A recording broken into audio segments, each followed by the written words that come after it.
Are you looking for just a fragrance or a true wearing experience? All right, hey guys, welcome to the video. If you're new here, my name's Curtis, and today we're gonna be talking about one of the newest releases from the house of Maksim Perfume called Bestia Sacra. So if you're curious to hear my thoughts and opinions on this fragrance, then let's go. All right, guys, so first off, I just want to say that this fragrance was gifted to me by the brand, but all thoughts and opinions are of my own.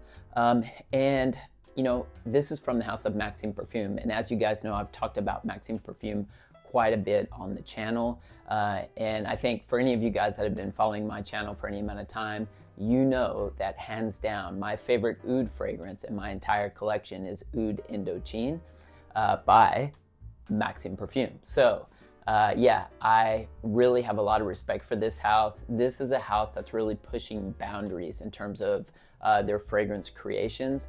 And you know, for me personally, where I am on my journey, I'm looking for intriguing fragrances that can take me somewhere. And that's kind of, you know, at the beginning of this video, you know, you have to answer that question for yourself. You know, are you looking for just a fragrance, or are you looking for a true fragrance experience? And for me, I'm looking for those types of experiences. Now, don't get me wrong. I do enjoy just, you know, getting easy grab, easy to reach fragrances to where I can just smell good from time to time. But, you know, I'm looking for my mind to be taken somewhere. And that's something that this brand does extremely well. And so, yeah, I'm very happy to talk about this new release today. So I want to touch on the presentation first. So when you get a perfume from Maksim Perfume, it'll come in a box, of course, but then it'll come in this little kind of container like this.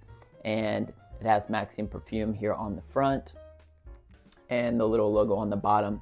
And if you just kind of give this a gentle twist, it will pop right off and you'll have your fragrance sitting right in the middle there. Here, and if it just pops out, it's sitting in there quite snugly, so that's great. And here is Bestia Sacra. The juice color is amazing. I love the darker kind of juice colors. One interesting fact about this perfume, or something to note, is that all of the releases, if I'm not mistaken, all of the releases from Maksim Perfume so far have been extrait de parfum, except for this fragrance. This fragrance is an eau de parfum concentration, so it is not an extrait. But it is very well made. The bottle is quite heavy. It's a textured kind of glass design. And the caps are magnetic, so they just pop right on into place. Yeah, very nice. Pretty solid magnet. I mean, you could pick it up by the magnet, by the cap, but I wouldn't advise that. Always pick it up by the bottle. But yeah, the sprayers are also pressurized sprayers, and they spray extremely well. And I will show you how well they spray when I put this on skin. Yeah, I do really enjoy this bottle design. I think it's extremely well made, and I think it fits the aesthetic of the brand perfectly. Okay, and I want to say that I am going to be putting this fragrance on skin. Now, this is actually my scent of the day, so I've been wearing this the entire day. And I do also have a spray that's been on my arm for about the past 5 hours or so. So it's in the deep dry down at this point, but I'm going to spray this one on skin. So that way I can speak a little bit about the opening as well. So I'll be putting this one on my right hand here, and hopefully you can get a good look at the sprayer here. So it puts out quite a bit of juice there. As you can see, disperses quite nicely. That's something that I really enjoy. Man, okay. So from the initial blast here, you are hit with heavy kind of frankincense and bergamot. So, you know, you can definitely pick up on the bergamot. It's giving it a slightly kind of fresh tone to that frankincense, which is providing kind of like a dark kind of smokiness to this fragrance. It almost brings like a spiritual kind of aspect to this, which I really enjoy. Yeah, and I feel like what this fragrance is all about it's about the hunter and the hunted. So this part of the fragrance, when you're experiencing that smoky, peppery, slightly dark frankincense combined with that kind of slightly juicy bergamot, this is the kind of meditative and spiritual phase. For me, this is just kind of my image, and kind of, this is when you are mentally preparing for the hunt. You are about to go on the hunt. So this is how this fragrance kind of makes me feel. You are trying to get your mind in a place to where you're about to go into battle and attack. So yeah, but not too long after that opening blast, this is where you are slowly starting to stalk your prey.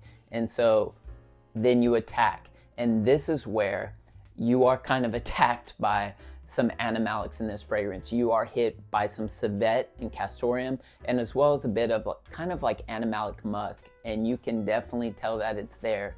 It is giving this fragrance a very kind of rough and raw animalic tone. But I wouldn't say that it's combined very well with that frankincense and bergamot. So it's not so much to where it's completely taking over the scent to where all you're smelling is animalics, but it is there. And it's kind of, I would say it's kind of sitting kind of even with the frankincense and bergamot. But man, it's combined, it's blended very, very well. But yeah, this is kind of, you can definitely tell that the animalics are in here. And if you're someone who's not accustomed to animalic notes like civet or castoreum, or even animalic musk, musk, there are many different kinds of musk used in perfumery. But if you're not accustomed to the animalic kind, then, you might be a little bit taken back by this. But, it's something that for me, when I first got into perfumery, this is a fragrance that I could not have handled at the beginning of my journey. But now where I am, my place, the way my nose is accustomed to certain notes, these are the types of fragrances that I absolutely love. This is the experience that I love. So, it's able to put my mind in a place to where, kind of like I've been talking about, it's like preparing for the hunt and all the steps that you're going through to get that hunt. And then finally to appreciate what you hunted. And that's kind of where we're jumping into the third phase of this fragrance, what I have on my hand now. Oh, sorry, my arm.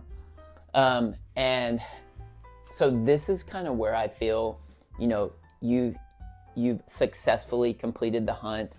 And this is where you're showing appreciation to the land, nature, and what you just have killed, essentially. So you do have those animalic kind of tones still there. However, you are getting a very earthy blast of oak moss and nagarmatha. So in nagarmatha, what is a note that I am definitely not I want to say accustomed to, but not so experienced with, but it is kind of an earthy note used in perfumery. But I think this is the only fragrance I have in my collection that contains that note, because it was the first time that I've seen this. But yeah, so you're getting that oak moss and nagarmatha. And